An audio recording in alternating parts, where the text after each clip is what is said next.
사랑합니다. 도덕 6학년 우리 공부 시작해 볼까요? 자, 벌써 원격 수업 거의 마지막 시간이 됐어요. 네, 아직 3단원은 안 했지만 곧 이제 우리 오늘은 3단원 들어가 볼게요. 자, 그 전에 배운 거 잠시 확인해 보겠습니다. 교과서 39쪽 한번 펴주실까요? 자, 배운 내용 정리 1분 만에 한번 맞춰봅시다. 봉사하는 사람이 지녀야 할 자세를 생각해보고 빈칸에 들어갈 알맞은 말을 보기에서 골라 써봅시다. 네, 지금 한번 해보실까요? 자, 영상을 잠시 멈추고 해보셔도 좋습니다. 자, 문제 읽고 같이 한번 해볼까요? 봉사는 스스로 하는 활동이므로 책임감을 가지고 지니고 맡은 일에 최선을 다해야겠지요. 자, 이번에는 상대방이 무엇이 필요한지 정확하게 알아보는 도와줘야 될까요? 그렇죠. 바로 어떤 도움이 필요한지 알아봐야 되겠습니다. 상대방에게 필요한 것 중에서 내가 할 수 있는 것을 찾아서 계획을 세우셔야 돼요. 내가 못하는 거는 좀 포기하시고 다른 분에게 도움을 요청하셔야겠죠. 자, 도움을 받는 사람의 마음이 상하지 않도록 어떻게? 그래요. 바로 배려하며 친절하게 대해야 됩니다. 자, 이거 굉장히 중요하죠. 네, 그래서 우리는 겸손하라고 우리 미덕의 보석에서 함께 공부했었어요. 자, 무엇을 기대하지 않아야 될까요? 그럼요. 대가 없이. 대가 없이. 내가 재능을 나누었다고 해서 니도 똑같이 해줘. 이렇게 하시면 안 돼요. 나의 생각이나 판단만이 옳다는 생각을 버리고 항상 열린 마음을 지녀야겠습니다. 그래야 도움을 서로 주고받을 수 있습니다. 자, 이제 얼마나 잘했는지 봉사의 모범 사례를 보고 봉사의 의미와 중요성 알게 됐나요? 봉사를 실천하는 데 필요한 행동 그쵸. 도와주어야겠고 또 직접 내가 뭔가 또 혹은 뭐 손, 발, 귀, 마음을 이용해서도 내 재능을 이용해서 나눌 수 있으면 되겠죠. 자, 실생활 봉사와 관련해서 필요한 문제들 책임감을 가지고 실제로 끝까지 해야 된다든지 이런 문제들 스스로 판단할 수 있는지 또 주변 사람의 처지에 공감하고 도움이 필요한 사람에게 도움을 주려고 노력했나요? 노력하고 있나요? 네. 자, 더 잘하기 위한 나의 다짐 표현해 보겠습니다. 이거는 이렇게 색칠하시면 되는 거죠. 알죠? 자, 그러면 우리 40쪽과 41쪽은 여러분들이 한번 읽어보시면 좋을 것 같습니다. 자, 오늘은 우리 3단원 나를 돌아보는 생활 이제 시작해 볼게요. 준비되셨나요? 좋습니다. 자, 그럼 우리 여기에 오늘 날짜와 단원을 한번 써볼게요.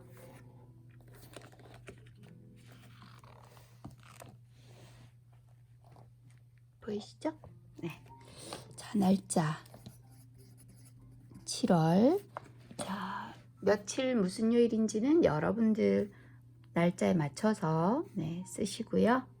몇 교시인지까지. 자, 오늘 날씨도 한번 써보겠습니다. 창밖을 한번 보시고 어떤 날씨인지. 자, 그리고 오늘의 감정일기 써볼까요? 자, 나의 감정 지수는 몇 점?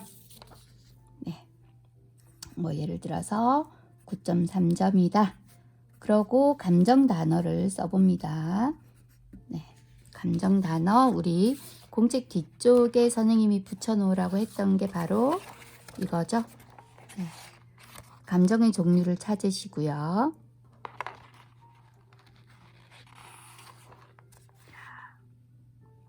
보이시죠? 이 중에서 나에게 해당되는 거 주로 편안하다. 그럼 이 중에서 고르시고요. 뭔가 좀 불편하다면 이 중에서 고르시고요. 자, 감정 단어와 이유 써보십니다.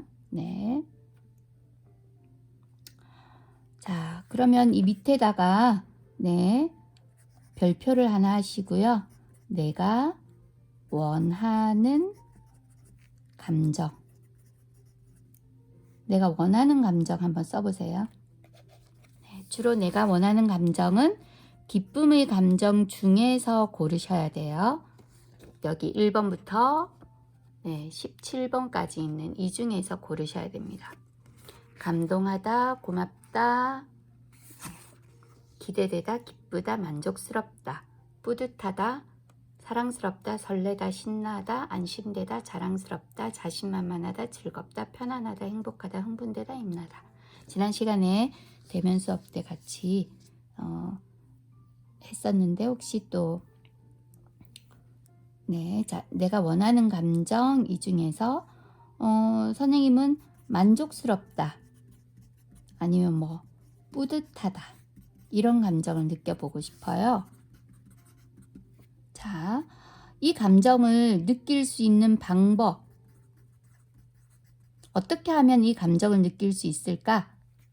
네, 선생님이 기대하는 건 뭐 여러분들과 네, 여러분들과 공부를 즐겁게 했을 때 네, 그래서 만족스럽고 뿌듯한 감정을 느끼고 싶습니다. 자, 여러분들도 뭔가 이렇게 이제 써보시고요. 자, 오늘 우리는 감사일기 네, 감사일기는 지난 한 주 동안에 있었던 일 중에서 네, 선생님은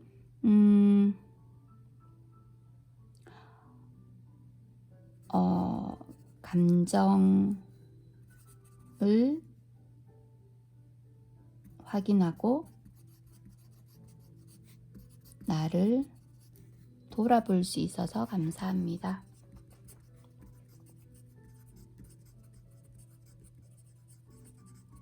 네. 약간 선생님이 힘들었는데 네, 그래도 이렇게 감정일기 쓰면서 조금 좋아졌어요. 자, 여러분들도 뭔가 좋아진 거 혹은 뭐 긍정적인 생각을 할 수 있는 걸 찾아서 감사합니다 라고 하시면 좋겠네요. 자, 우리 지난 시간부터 사실 우리 배운 내용이 이게 나를 돌아보는 생활입니다. 자, 3단원 제목 적어주시고요. 2줄에 걸쳐서 크게 적어주세요. 네. 자, 그러면 42쪽 한번 읽어보겠습니다. 선생님과 같이 소리내어 읽으시면서 중요한 내용에 밑줄 그어 봅시다. 우리가 바람직한 삶을 살아가려면 스스로를 돌아보는 일이 중요합니다. 나는 지금 올바르게 살고 있는가? 바르게 살아가는 것은 왜 중요한가? 나의 생각과 행동은 올바른가? 이러한 경우는 어떻게 해야 옳은가? 이렇게 자신의 삶을 반성하며 깊이 살피는 것을 성찰이라고 합니다. 성찰은 우리가 바람직한 사람으로 자라는데 꼭 필요합니다. 이제부터 우리의 삶을 돌아보면서 바르고 행복하게 살아가려면 어떻게 해야 하는지 공부해 봅시다. 자, 그래서 배우는 내용들이 이런 내용들이네요. 네. 여기에는 도덕적 성찰과 올바른 삶이 나옵니다. 네. 그리고 나 자신의 말과 행동을 돌아보며 바르게 판단하기, 또 자신의 마음을 다스리는 방법을 알고 실천하기, 이런 것들이 나오네요. 자, 여기 공책에다가 그러면 나를 돌아보는 게 성찰이라고 했으니까 한번 가운데 성찰이라고 동그랗게 이렇게 원을 그려서 적어 보시고 마인드맵을 한번 해볼게요. 성찰은 선생님과 똑같이 적으셔도 되지만 여러분들이 생각나는 걸 또 적으셔도 괜찮아요. 성찰이라고 하는 거는 자신의 삶을 반성하는 거래요. 반성. 또 그리고 깊이 살피는 것. 그래서 돌아보는 거라고 얘기하네요. 네. 근데 이거는 왜 하냐면 바람직한 삶을 살기 위해. 바람직한 삶, 바람직한 사람. 네. 바람직한 사람으로 바르게 살아가는 게 바람직한 삶이겠죠. 네. 뭐 성찰을 하는 이유는 바로 이게 아마 이유가 될 것 같아요. 그러면 하는 방법은 뭐가 있을까? 혹시 여러분들이 알고 있는 거 있나요? 네.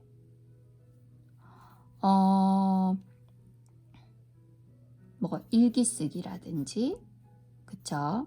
네. 뭐 작품을 보면서 쓰기. 작품을 읽으면서, 혹은 뭐 위인들의 모습을 보면서, 혹은 뭐 여러 가지 속담이라든지 뭐 이런 것도 있고, 그쵸? 그 다음에 주로 성찰은 언제 많이 하나요? 네, 뭔가 이게 목표가 있으면 훨씬 더 좋아요. 그러면 내가 그 성찰을 하는 어떤 뭐 기준, 네, 방향이 생길 텐데, 목표나 방향이 있어야. 그러지 않고 그냥 하면 뭘 어떻게 성찰해야 될지 잘 모를 수가 있거든요. 그래서 이제 뭐 도구랄까, 방법이라는 말도 아까 했는데, 이때 그 기준이 되는, 방향이 되는 게 선생님이 지난 시간에 우리 하고 있는 미덕의 보석, 네, 52가지 있죠. 네, 그런 것들을 활용하시는 것도 좋아요. 그리고 사랑의 언어를 활용할 수도 있고요.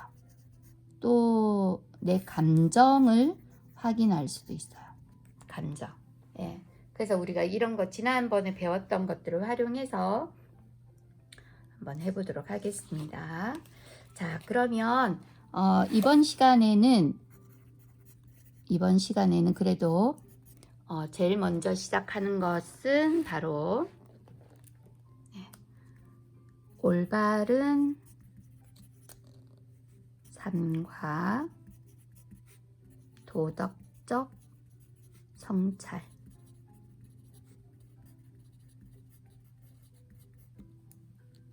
자, 이걸 한번 알아보겠습니다. 아까 우리 바람직한 삶도 나왔는데, 여러분 올바른 삶이 도대체 뭘까요? 네. 그리고 도덕적 성찰이에요. 성찰인데 도덕적 성찰은 또 좀 뭔가 좀 다를까요? 네. 자, 그걸 우리 44쪽에 있는 걸 한번 볼게요. 그 전에 선생님 깜빡했어요. 자, 그 전에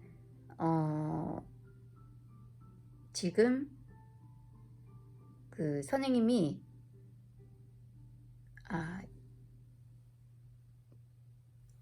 제일 먼저 이거부터 먼저 보는 게 좋은데, 넣어서 할까? 거기에 선생님 따로 그 영상 자료 링크해 놓은 거 있거든요. 잠시 여기 멈추고 영상을 멈추시고 우리 그 수업 안내에 보시면 성찰에 대해서 선생님이 해놨어요. 네. 그 영상을 한번 잠깐 보시고 다시 올게요.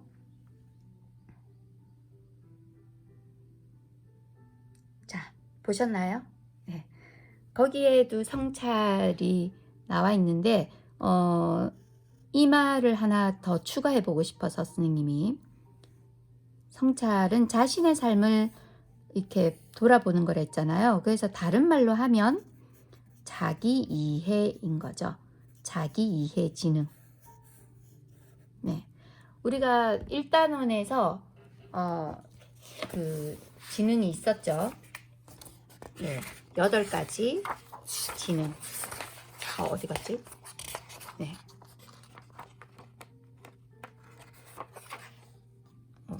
안 보인다. 네, 그 지능 중에 자기를 나타내는 다중지능 8가지 있었잖아요. 네, 그 다중지능에 필요한 것, 그 중에서 하나, 자기 이해 지능. 선생님 공책에 그걸 붙이는 게 아니고 선생님은 다른 데 어디다 적었더니, 적은 걸 여러분들한테 보여줬더니 없네요. 자, 그 다양한 지능 중에 자기 이해 지능이 있는 거죠. 자, 그렇다면 우리 그 자기 이해 지능은 바로 자기에 대해서 끊임없이 생각하는 게 필요하겠죠.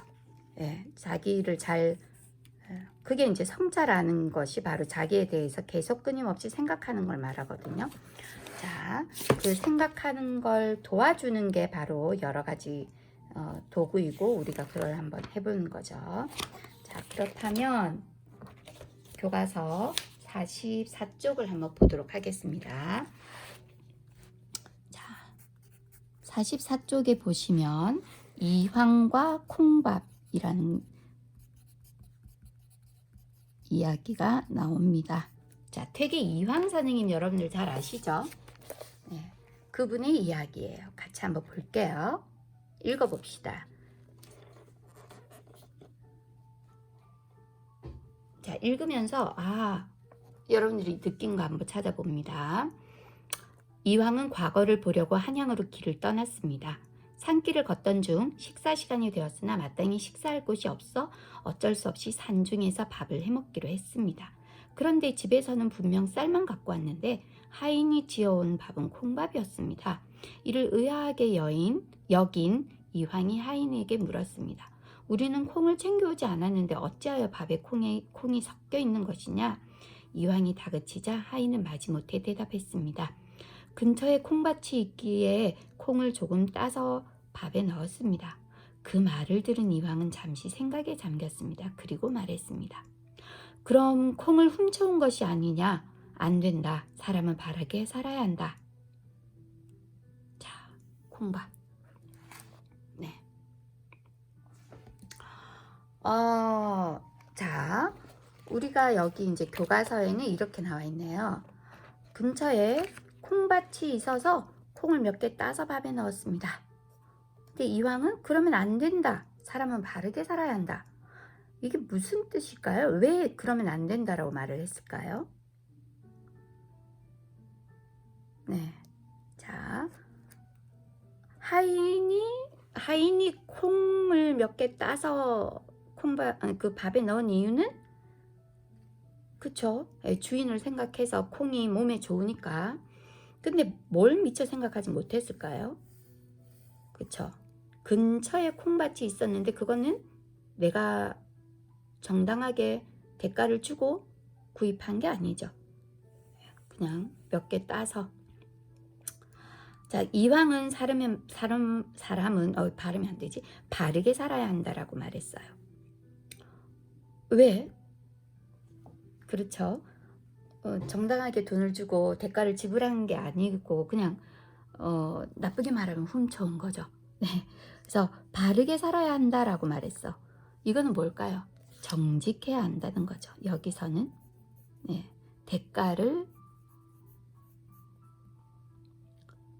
그러지 않았기 때문에 자, 이게 바로 우리 이제 흔히 이 행동에 대해서 단순히 나한테 도움이 되니까 나 이렇게 하고 싶어 라고 그냥 단순히 내가 원하는 것만 생각하면 그냥 이 욕구만 생각하면 내가 원하는 대로 그냥 다 해버리는 거죠. 이렇게 정직하지 않게도 할 수 있어요. 그런데 이거는 실제로는 해서는 안 되는 거죠. 그래서 도덕적으로 생각해 보면 원하는 것이 과연 바른지 그렇게 해도 되는가 생각해 봐야 되는 거예요. 그게 바로 도덕적으로 생각해 보는 도덕적 성찰이라고 하는 겁니다.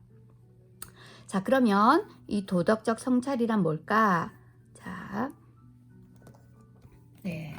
선생님도 한번 노란색 그리고 자신을 반성하는 것뿐만 아니라 도덕적 성찰이란 올바른 삶을 사는 구체적인 방법을 찾는 것을 말한대요. 자, 이거 정도는 우리가 공책에 한번 써줘야겠죠. 자, 성찰이라고 하는 것은 자기를 돌아보는 거예요. 그래서 내가 뭘 잘했구나, 잘못했구나, 또 앞으로 어떻게 해야겠구나 이렇게 생각하는데, 특히 그 중에서도 도덕적 성찰이란, 도덕적 성찰이란 바로 자신을 반성하는 것뿐만 아니라, 선생님 그냥 조금 줄여서, 반성한다는 거는요, 예를 들어서 잘하고 잘못한 일에 대해서 특히 잘못한 일에 대해서 반성하는 경우가 많죠. 그럼 어떻게 해야 돼? 반성할 때 그 기준이 바로 올바른 삶을 사는 구체적인 방법을 찾는 것. 구체적인 방법을 찾는 것. 이렇게 해야 돼? 저렇게 해야 돼? 어떻게 하면 좋을까? 고민하고 찾는 거죠.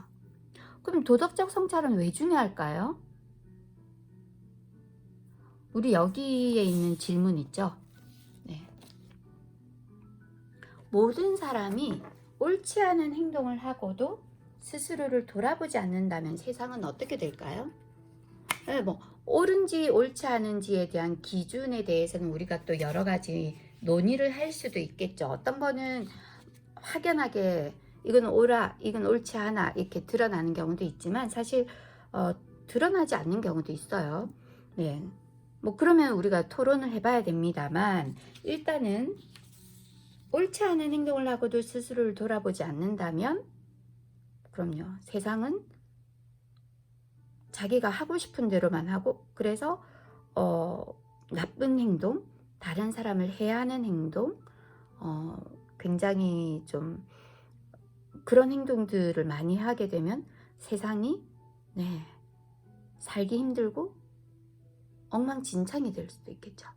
행복하지 않은 세상, 힘과 권력이 있는 사람이 그냥 자기 마음대로 해버리는, 그렇게 되는 세상이 될 수도 있겠죠. 그럼 좋을까요? 아니에요. 그쵸? 그래서 모든 사람들이 같이 행복하게 잘 살 수 있도록 하기 위해서라도 도덕적 성찰을 통해서 옳은 행동을 할 수 있도록 해야 되는 거죠. 자, 도덕적 성찰이 중요한 까닭을 여러분들이 한번 공책에 적어 보겠습니다. 자, 도덕적 성찰이 중요한 까닭은, 쓰세요.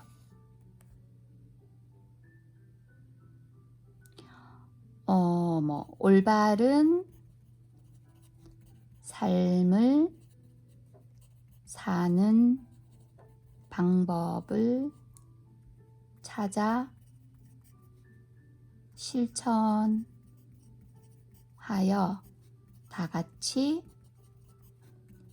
행복하게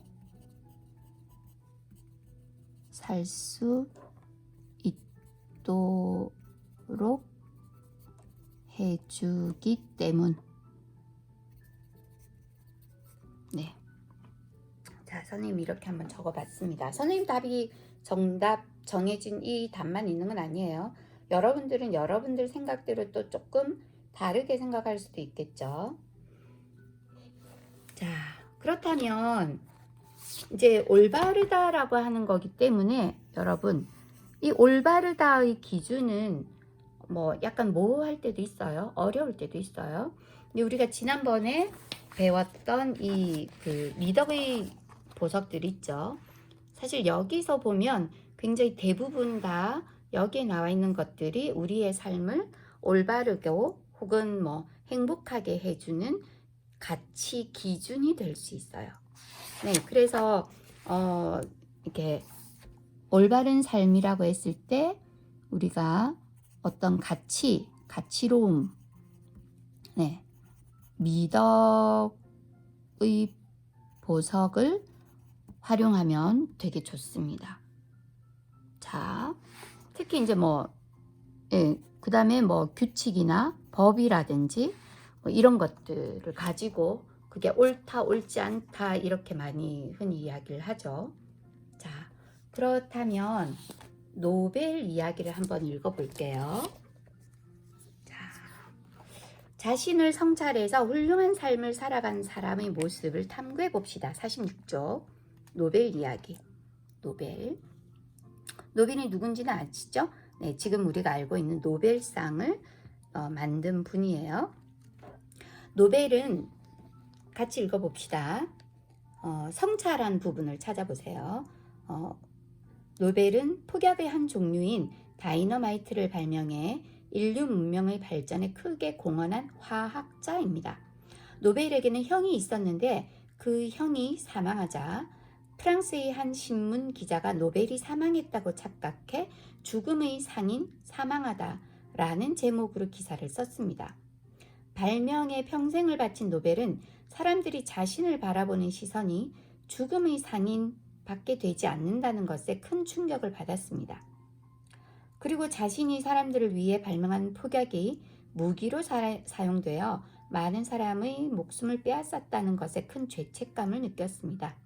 그는 자신이 인류를 위해 할 수 있는 일이 무엇인지 생각해 보았습니다. 그 결과 노벨은 그동안 쌓은 막대한 재산을 이용하여 인류를 위해 힘쓴 사람들에게 상을 주기로 했습니다. 그는 이러한 생각을 담아 유언을 썼고 그가 죽고 난 뒤 유언이 발표되었습니다. 노벨이 죽은 지 120년이 지난 지금 그 유언으로 만들어진 노벨상은 세계에서 가장 권위 있는 상으로 인정받고 있습니다. 네, 이게 바로 노벨상이죠. 자, 노벨은 자신의 읽어보니까 어떤 느낌이 드세요? 뭔가 자신에 대해서 성찰한 부분이 있나요? 어떤 부분이에요? 네. 사람들이 자신을 바라보는 시선이 죽음의 상인밖에 되지 않는다는 것에 큰 충격을 받았어요. 그래서 이제 자신이 이렇게 했다는 것에 큰 죄책감을 느꼈고 무엇을 할 것인지 생각해 보았죠. 자, 이 부분, 네. 사실 이제 성찰을 하게 되는 계기가 분명히 있어요. 네, 이렇게 큰 충격을 받는. 근데 이제 네. 그래서 노벨은 자신을 돌아보았죠. 돌아봤더니 자신이 발명한 그 다이너마이트가 무기로 사용되어서 원래는 이 폭약을 가지고 광산을 뚫거나 그렇게 해서 개발하는 데 썼단 말이에요. 그런데 이게 무기로 사용되어서 많은 사람의 목숨을 빼앗았기 때문에 죄책감을 느낀 거예요. 자, 여기가 이게 이제 과연 이게 바른가 하고 성찰한 거죠. 반성하고 돌아보고 죄책감을 느꼈구나. 느꼈어. 그래, 이게 뭔가 좀 문제가 있구나. 그래서 어떻게 할까? 이미 발명한 이 다이너마이트를 어떻게 할 수는 없으니까 그러면 할 수 있는 일이 뭘까? 이 부분이 굉장히 중요한 거예요. 네, 이렇게 가야 되는 거죠. 마냥 죄책감만 느끼고 있으면 안 되는 거고요. 자, 그렇다면 네, 근데 이제 여러분 죽음의 상인이라는 것은 무슨 뜻인지 아시나요? 죽음의 상인? 네, 사람들을 너무 많이 죽게 했으니까. 그리고 돈을 많이 벌었거든요. 네, 그래서 사람들의 목숨을 빼앗았기 때문에 그래서 죽음의 상인이라고 한 거죠. 자, 어때요, 여러분?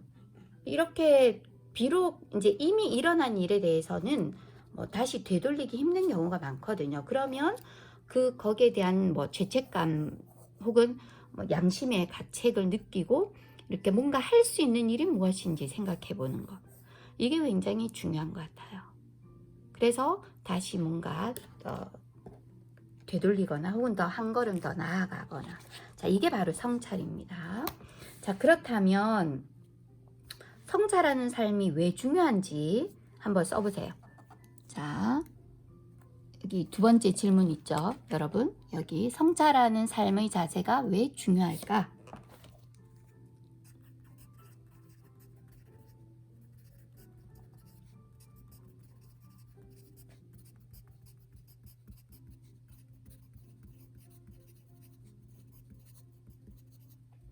자, 성찰하는 삶의 자세가 중요한 이유는 네, 여러분들이 답할 수 있어야 돼요.